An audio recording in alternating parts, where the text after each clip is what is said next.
Hello friends, in this video, I will guide you through how to make Audio ID public in Roblox.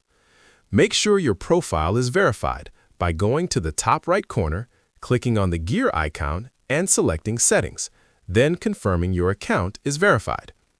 Go to the top and click on Create, then select Creations.